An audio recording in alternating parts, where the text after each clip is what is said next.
So this is a great question from former NFL football player Rod Smith. If you're not following him, follow him. He's got some great content, sharing some great NFL stories and teaching from those stories.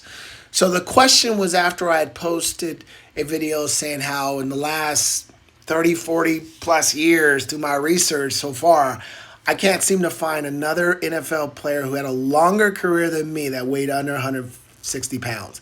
I was 157. I'm credited for 9 NFL seasons. I'm still doing research. I just can't seem to find yet.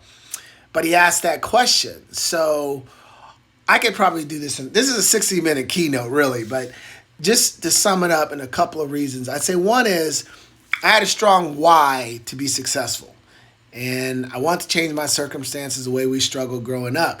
But when you have that strong why and you got a burning desire to do something, you're going to do whatever it takes. And that was kind of fueling me and driving me from my heart, from my mind.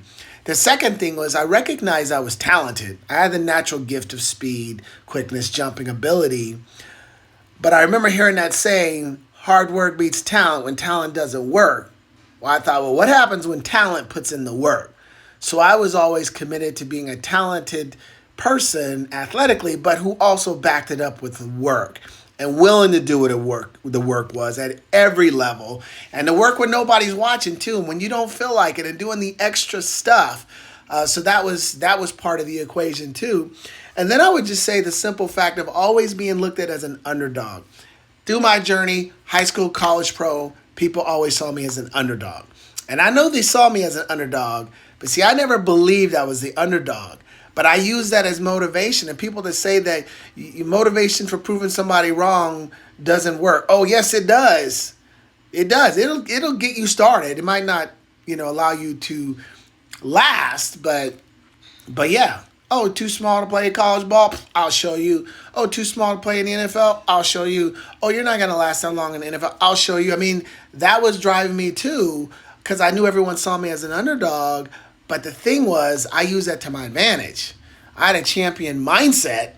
I didn't care how small I was. I'll go over the middle. I'll take the hit. I don't care.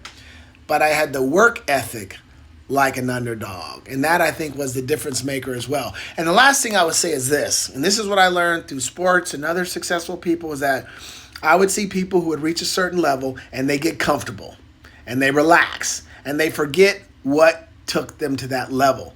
And so I realized that the enemy of continuous success is complacency. So it's about always challenging myself every day and continuing to raise the bar and say, how can I be better than I was the day before?